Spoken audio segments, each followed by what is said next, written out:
Before you stop at a gas station again, pause for a second. Because the real danger doesn't start when you squeeze the trigger on the pump. It starts before that. Small habits, things most American drivers do automatically, are quietly damaging fuel systems, confusing sensors, and in some cases creating fire risks that no warning light will ever show you. And the final mistake in this list can save you thousands of dollars, or prevent a serious accident right at the pump. Stay until the end, because most people get this wrong without ever realizing it. Let's start with a mistake that hides inside a move you make without thinking. Mistake number 15. Getting back into your car while the nozzle is still pumping. You set the latch, step away, sit back in the driver's seat to warm up, scroll your phone, then step out again and grab that metal nozzle just as the fuel is still flowing or has just stopped. Mechanically, nothing changed in your fuel system during those seconds. Electrically, everything did. Modern fuel dispensers in the United States are bonded and grounded. The pump, the hose, and the nozzle are all connected to safely bleed off static electricity created as fuel moves at high speed through the system. When you start fueling and keep your hand on the nozzle, your body becomes part of that grounded path. The moment you let go, slide across synthetic seat fabric, and then return, your body builds static charge. You've essentially turned yourself into an ungrounded capacitor holding several thousand volts. The filler neck is exactly where gasoline vapor collects. Gasoline vapor has a wide flammable range in air, and around an open filler there's often a perfect mixture that can ignite from a microscopic spark. This is why fire safety codes in the U.S. explicitly warn against re-entering your vehicle while refueling. When these fires happen, they escalate fast. Vapors ignite, flames race up the side of the car, and drivers instinctively yank the nozzle out, spraying burning fuel across the body panel and onto the ground. If you absolutely must get back into the car, always touch a metal part of the vehicle away from the filler before grabbing the nozzle again. Static at the pump is one danger. The next mistake moves that danger inside your vehicle. Mistake number 14. Filling a gas can while it's sitting in the trunk or truck bed. You're buying fuel for a lawnmower, snowblower, or generator. You place the plastic gas can in the trunk or in the bed of your pickup and start filling. It feels stable and convenient. In reality, it's one of the riskiest things people do at a gas station. Most consumer fuel cans in the U.S. are made from high-density polyethylene, an excellent electrical insulator. As fuel splashes into the can, static charge builds on both the liquid and the inside surface of the container. If the can is sitting on bare concrete or asphalt, tiny moisture paths allow that charge to slowly bleed off. When it's sitting on carpet, a rubber cargo mat, or a plastic bed liner, the can is completely insulated from ground. Once the voltage difference gets high enough, the spark jumps at the smallest gap, usually right at the rim of the container where fuel vapor is most concentrated. Accident investigations involving pickup truck fires show the same pattern over and over. Plastic can, plastic bed liner, dry weather, ignition right at the opening. The correct method is simple. Remove the container from the vehicle, place it on the ground, and keep the nozzle in contact with the container opening for the entire fill. From fire risk, we move into something quieter but just as expensive. Mistake number 13. Topping off the tank after the pump clicks. The nozzle shuts off. The tank is full. You squeeze again to reach a round dollar amount or squeeze out a few extra miles. On modern U.S. spec vehicles with sealed EVAP systems and onboard refueling vapor recovery, this directly fights the way the system was engineered. The charcoal canister is designed to store fuel vapor, not liquid gasoline. When the tank reaches its correct level, there's space above the fuel for vapor expansion. When you force extra fuel in after the first click, liquid backs up into the filler neck, covers the vent inlet, and gets pushed into the vent lines leading to the charcoal canister. Once that charcoal absorbs liquid fuel, it stops filtering vapor and starts acting like a soaked sponge. The result is restricted vapor flow and a tank that can't breathe properly. Symptoms include pumps constantly clicking off during refueling, fuel burping back out of the filler, strong fuel odors, and eventually a check engine light for EVAP system faults. Replacing a saturated charcoal canister, vent valve, and damaged lines at a U.S. repair shop typically runs anywhere from $300 to $900. The fix is simple. Stop at the first click. Before we continue, make sure you subscribe to AutoJ World. This channel exists to keep your engine healthier, your repairs cheaper, and your driving life a lot less stressful. Mistake number 12. Refueling right after a fuel delivery. You pull into a station while the tanker truck is unloading or just minutes after it leaves. Those massive flow rates churn the underground tanks, lifting sediment, rust, and water into suspension. While suction pipes sit above the bottom layer, a stirred tank temporarily turns the entire volume into a fine debris mix. From your car's perspective, that contamination reaches the fuel filter much sooner than expected. The fuel pump works harder against restriction, and any particles that slip through move toward injector screens and spray nozzles. Spray patterns degrade, misfires become more likely, and idle quality suffers long after the fill-up. If you see a tanker present or the fill covers are still wet, wait 15 to 30 minutes or come back later. Clean fuel starts with calm tanks, not turbulent ones. Mistake number 11. Routinely running the tank near empty before refueling. You stretch it one more day with the gauge below E and the warning light glowing. On most modern vehicles sold in the US, the fuel pump is an electric unit mounted inside the tank. It relies on fuel for cooling, lubrication, and a steady supply at the inlet. When fuel levels are very low, more of the pump is exposed to hot vapor instead of liquid. Repeatedly driving this way overheats the pump and shortens its lifespan. At low levels, the pump is also more likely to draw air, causing brief fuel starvation events. You feel this as hesitation, rough running, or even stalling. Fuel tanks also collect fine debris over time: rust particles, dust, and rubber fragments from hoses. When the tank is nearly empty, the pump pulls fuel from the same area where that sediment concentrates. Refueling at around a quarter tank keeps the pump cool and away from the worst debris. Running on fumes starves the pump of cooling and protection.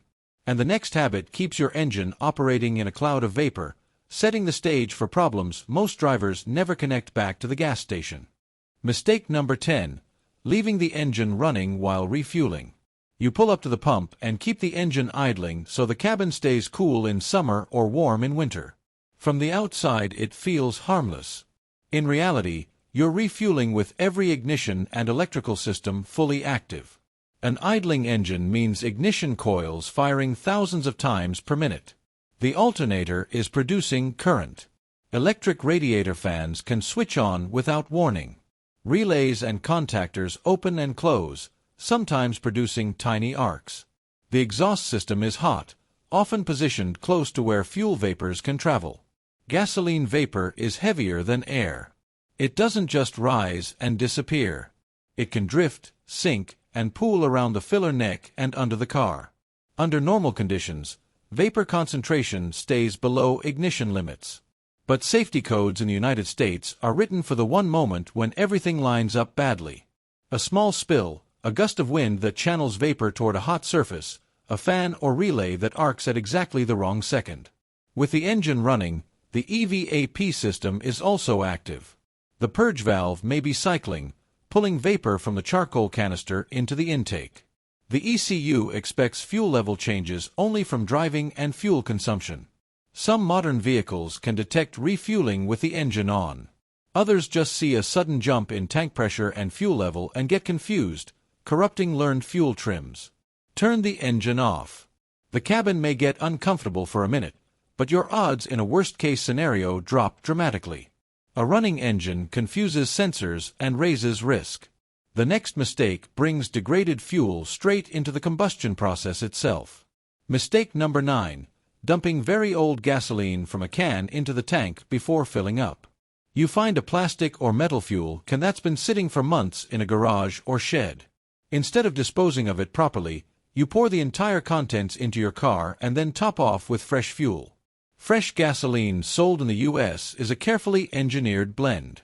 Light volatile components, heavier fractions, detergents, and often ethanol, all balanced to meet emissions and performance standards. Over time, especially in vented containers exposed to heat and air, oxidation begins. Gums and varnish-like compounds form. The most volatile components evaporate first. Octane rating drops. Ethanol-blended fuels absorb moisture from the air. Lab testing shows stale gasoline can lose 3 to 4 points of octane and develop measurable gum content. When you pour that entire can into your tank, especially the last few ounces where contamination is most concentrated, you send the worst part directly into the fuel system. Modern engines are calibrated tightly around minimum octane requirements. Lower the octane significantly and the NOx sensor intervenes. The ECU pulls ignition timing. The car feels weak and sluggish. Meanwhile, oxidation byproducts coat injector tips, intake valves, and pressure regulators. Old gasoline should be treated as hazardous waste and taken to municipal hazardous waste facilities. Pouring it into your car doesn't save money. It just spreads the damage. Old fuel is one threat. Mistake number 8. Always choosing the cheapest, lowest traffic pump. You hunt down the rock-bottom price station, the off-brand location, or the lonely pump that never seems to have a line. Underground storage tanks at stations accumulate water and sediment over time. In some cases, microbial growth develops at the fuel-water interface. High-volume stations constantly cycle fuel. Deliveries come in, fuel goes out quickly, and contaminants are more likely diluted or detected early. Low-volume stations and rarely used pumps may hold the same batch of fuel much longer. During that time, dissolved water can settle and form a distinct layer. Microorganisms can grow, producing sludge. Oxidation slowly degrades fuel quality. Contaminated or degraded fuel shows up as rough idle, hesitation, and poor combustion. Fuel filters clog earlier than expected. Injectors develop distorted spray patterns. Deposits increase. In severe cases, drivers experience stalling immediately after refueling or even a no-start condition.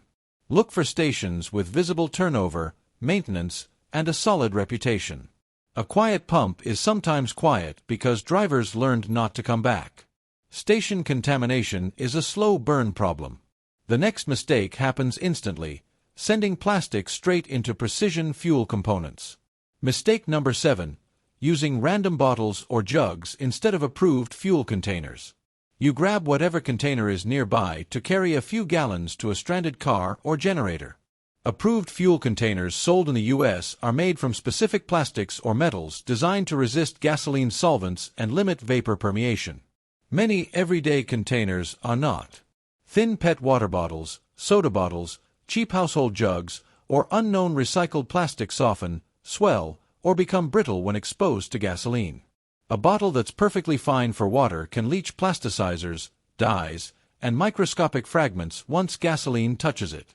Any particles not stopped by the tank strainer move to the fuel filter. Finer debris reaches injectors and high-pressure pumps. Modern direct injection systems operate at extreme precision, with pressures exceeding 2,000 bar. The real-world result of contamination is prematurely clogged fuel filters, noisy and strained fuel pumps, injector fouling, and partial blockages that alter spray patterns. Owning one proper, certified fuel can eliminate this entire category of risk. Improvised containers introduce contamination you never see until the damage is done. Random containers pollute the fuel. The next habit overdoes chemical help, turning a cleaner into a new problem. Mistake number 6. Using fuel additives right before filling up. You pull into the station, pour an injector cleaner or octane booster into a nearly empty tank, then blast in fuel at full pump speed. Additives are designed to dilute gradually in a full tank. Pouring them into an almost empty one creates a highly concentrated mix that gets violently churned as vapor escapes during refueling.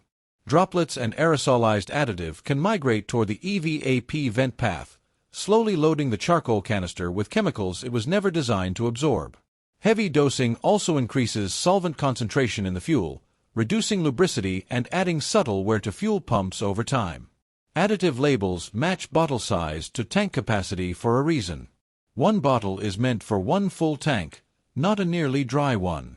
The next mistake hides in plain sight, right on the fuel grade label, where a small shortcut creates a much bigger load on your engine. Mistake number 5. Ignoring the fuel grade label. Many drivers barely glance at octane or ethanol markings. They repeatedly use cheaper regular fuel in engines calibrated for premium, or casually run high ethanol blends in vehicles never designed for it. Octane rating measures a fuel's resistance to knock. High-compression engines, turbocharged setups, and aggressively timed powertrains are engineered around a specific octane assumption. When you feed them less than required, cylinder pressures and temperatures rise and knock begins. Modern engine management systems usually prevent immediate damage. Knock sensors detect the characteristic vibration, and the ECU responds by pulling ignition timing. To the driver, it feels subtle. No explosion, no loud pinging. Just a car that feels slightly weaker and returns worse fuel economy. But timing retard changes where combustion pressure peaks. More energy exits through the exhaust instead of pushing the piston. That extra heat raises exhaust gas temperatures and places long-term thermal stress on exhaust valves, turbochargers, and catalytic converters. Over tens of thousands of miles, that heat accelerates catalyst aging and increases heat soak inside turbo center housings. Cheap fuel at the pump often turns into expensive heat downstream. Use the fuel grade the manufacturer specifies. Saving a few cents per gallon can quietly shorten the life of some of the most expensive components on the car. Mistake number 4, drilling the gas cap or modifying the filler neck to fix slow filling. You get tired of the pump clicking off constantly. Instead of diagnosing the problem, you drill a small hole in the cap or remove a rollover valve so fuel flows faster. At first, it feels like a win. Refueling relies on a controlled balance between incoming liquid fuel and outgoing vapor through the EVAP vent system and charcoal canister. When that system clogs or the canister becomes saturated, vapor escapes too slowly and the nozzle shuts off early. Bypassing the system vents raw fuel vapor, triggers leak codes, and exposes the tank to moisture, dirt, and debris. The real fix is repairing the vent solenoid, damaged hoses, or a failed canister. Not defeating the emission system designed to protect the tank and the environment. Mistake number 3, opening the gas cap with mud and dust packed around it. The area around your fuel door is caked with dried mud, road salt, beach sand, or off-road dust. You twist the cap open anyway. The dirt ring collapses and part of it falls straight into the filler. Most filler necks use a flap or restrictor plate. Larger debris may stop there, but fine sand and silt ride along with the fuel splash as the tank fills. Once inside the tank, those particles circulate with every slosh and pump cycle. Modern fuel filters are designed to trap particles measured in microns because injector tolerances are extremely tight. Many high-pressure injection systems operate with clearances under 5 microns. A grain of road salt is roughly 100 microns. Even a 5-micron particle can damage injector internals. Short-term, the fuel filter loads faster. You may notice loss of power under heavy load, stumbling on acceleration, or a noisy in-tank pump. Long-term, abrasive particles erode pump vanes and injector components. 5 seconds wiping around the cap with a rag can save hundreds on fuel system repairs and thousands on injectors. Dirt enters from the outside. The next habit ignores warnings coming from inside. Mistake number 2, ignoring strange pump behavior and forcing the fill. The pump clicks off repeatedly. Flow surges, stalls, or only works if varies slowly unless the nozzle is held at an odd angle. Many drivers blame the station and respond by twisting the nozzle, feathering the trigger, or restarting the pump over and over. The automatic shutoff in a fuel nozzle is a mechanical safety system. A small sensing port near the tip detects when fuel or vapor disrupts airflow. That detection interacts directly with your vehicle's EVAP venting. When the tank fills, air and vapor must escape. If the charcoal canister is saturated from years of topping off, vent lines are kinked, or a vent or rollover valve is stuck, pressure builds in the filler neck and trips the nozzle early. When you keep forcing fuel in after repeated early shutoffs, liquid fuel gets pushed into vent lines meant only for vapor. That floods the charcoal canister. Activated carbon, which must remain dry, becomes soaked and can physically degrade. As venting gets worse, the clicking and slow filling intensify. Try another pump first to rule out station issues. If multiple pumps behave the same way, the problem is likely your EVAP system. Powering through only makes the repair more expensive. And the final mistake is the smallest part with the biggest consequences. Mistake number 1. Not tightening the gas cap properly. After refueling, the cap is left cross-threaded, barely snug, or clicked only once. In normal operation, the EVAP system keeps the fuel tank nearly airtight and regularly performs self-tests. The ECU uses the purge valve, vent valve, and tank pressure sensor to apply slight vacuum or pressure and monitor how well the system holds it. If pressure changes too quickly, the ECU logs an EVAP leak code. To the computer, a loose cap is the same as drilling a hole in a sealed system. Mechanically, a cap that doesn't seal allows fuel vapors to escape, defeating ORVR and EVAP systems designed to capture hydrocarbons. It also allows humid air, dust, and road grime to move in and out with temperature changes. Moisture condenses on cooler metal surfaces, promoting corrosion and rust flakes inside the filler neck and tank. Loose caps trigger repeated EVAP codes that send owners down expensive diagnostic paths. Purge valves get replaced. Vent solenoids get swapped. Even charcoal canisters get changed before someone finally checks the cap. Tighten the cap slowly until it clicks at least 3 times.